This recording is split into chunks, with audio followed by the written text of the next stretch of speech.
Friends, சுட சுட தக்காளி ஊறுகாய் எப்படி பண்ணுதுன்னு வாங்க பார்க்கலாம். தக்காளி ஊறுகாய் ஸ்டோர் பண்ணி 3 மந்த்னால கெட்டு போகாம இருக்கும். இந்த மாதிரி ஸ்டோர் பண்ணிக்கோங்க. தக்காளி இருந்தாலே போதும். இந்த சீசனுக்கு தக்காளி ரொம்ப கம்மியா இருக்கனால நம்ம சூப்பரான சுவையான ஒரு தக்காளி ஊறுகாய் எப்படி ரெடி பண்ணுறதுன்னு வாங்க பார்க்கலாம். தக்காளி எடுத்து நல்லா வாஷ் பண்ணிட்டு குட்டி குட்டியா கட் பண்ணிக்கோங்க. ஸோ தக்காளி குட்டி குட்டியா கட் பண்ணி எடுத்து ரெடி பண்ணி வச்சுக்கோங்க. ரெடி பண்ணி கட் பண்ணி முடிச்ச பிறகு நீங்க ஒரு இதுல கடுகு, வெந்தயம், காஞ்ச மிளகாய் 3த்தையும் டீப்பா இந்த மாதிரி ஃப்ரை பண்ணி வச்சுட்டு மிக்சியில ஒரு பொடி அரைச்சு வச்சுக்கோங்க. ஸோ குட்டி குட்டியா கட் பண்ண தக்காளியை எண்ணெய் காஞ்ச பிறகு அதுல இந்த தக்காளியை போட்டுட்டு நல்லா வதக்கணும். வதக்கின பிறகு மஞ்சத்தூள் 1 ஸ்பூன் போட்டிருக்கேன். காரத்துக்கு நான் 3 ஸ்பூன் மிளகாத்தூள் போட்டிருக்கேன். சில்லி பவுடர் போட்டிருக்கோம். ஸோ 2 ஸ்பூன் சால்ட் போட்டிருக்கோம். உங்களுக்கு உப்பு காரம் எந்த அளவுக்கு தேவையோ அதுக்கேற்ற மாதிரி நீங்க போட்டுக்கோங்க. நான் 3 ஸ்பூன் சில்லி பவுடர் போட்டிருக்கேன். 2 ஸ்பூன் சால்ட் போட்டிருக்கேன். புளி லெமன் சைஸ்க்கு ஆட் பண்ணியிருக்கேன். நல்லா அதுல போட்டு கொதி வர அளவுக்கு இந்த மாதிரி வதக்கி விடுங்க. மீடியம் ஃப்ளேம்ல வச்சுட்டு தக்காளியை கொஞ்சம் நல்லா இந்த மாதிரி பண்ணி விடுங்க. நல்லா குத்தி விட்ட பிறகு பொடியாயிடும் தக்காளி.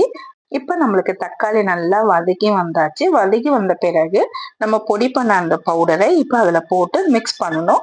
உப்பு காரம் பார்த்துக்கோங்க. உப்பு காரம் கம்மியா இருந்துச்சுன்னா, சால்ட் கம்மியா இருக்குனால திருப்பி கொஞ்சம் சால்ட் போட்டு, ஸோ காரம் கம்மியா இருந்தாலும் அதுல சேர்த்துக்கோங்க.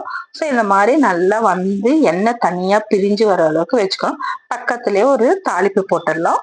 எண்ணெய் ஊத்தி கடுகு உளுத்தம் பருப்பு போட்டு 2 காஞ்ச மிளகாய் 20 பல்லு பூண்டையும் அதுல போட்டு பெருங்காயம் போட்டு இறக்கினீங்கன்னா சூப்பரான சுவையான தக்காளி ஊறுகாய். இதை தாளிச்சு இறக்குனீங்கன்னா எம்மி டேஸ்டியான தக்காளி ஊறுகாய் இப்ப நம்மளுக்கு ரெடி ஆயிடுச்சு.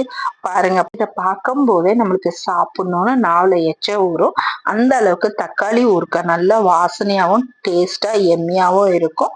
நீங்க இப்படி ஒரு தடவை தக்காளி ஊறுகாவை ட்ரை பண்ணி பாருங்க ஃப்ரெண்ட்ஸ். இந்த வீடியோ கண்டிப்பா உங்களுக்கு யூஸ்ஃபுல்லா இருக்கும்னு நினைக்கிறேன். இந்த மாதிரி நம்ம தக்காளி ஊறுகாய் ரெடி பண்ணி வச்சுனா சப்பாத்தி, தோசை, இட்லி, ரைஸ் உங்களுக்கு எது கூட வேணாலும் இதை வச்சு சாப்பிட்டா ரொம்ப டேஸ்ட் எம்மியா இருக்கும். இந்த மாதிரி நீங்க ஸ்டோர் பண்ணி வச்சுக்கலாம். இந்த மாதிரி ஸ்டோர் பண்ணி வைக்கனால 3 மந்த்னாலும் தக்காளி ஊறுகாய் நம்மளுக்கு கெட்டு போகாது. ஸோ இந்த மாதிரி ரெடி பண்ணி வச்சுக்கோங்க ஃப்ரெண்ட்ஸ். கண்டிப்பா இது பிள்ளைங்களுக்கு ரொம்ப பிடிக்கும். நம்மளுக்கும் லேடிஸ்க்கு எப்ப பார்த்தாலும் என்ன சட்னி செய்யறதுன்ற டென்ஷன் இருக்காது.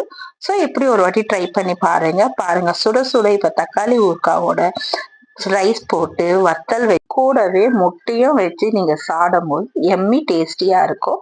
ஸோ கண்டிப்பா இந்த வீடியோ பார்த்து இந்த ரெசிபி உங்களுக்கு பிடிச்சிருக்கும்னு நினைக்கிறேன் ஃப்ரெண்ட்ஸ். இந்த வீடியோ பார்த்து கண்டிப்பா ட்ரை பண்ணி பாருங்க. இந்த வீடியோ பிடிச்சிருக்கும்னு நினைக்கிறேன். இப்படி ஒரு வாட்டி தக்காளி ஊறுகாய் ட்ரை பண்ணி தான் பாருங்க. நான் சாப்பிடாத பிள்ளைங்க கூட கேட்டு வாங்கி ருசிச்சு சாப்பிடுவாங்க.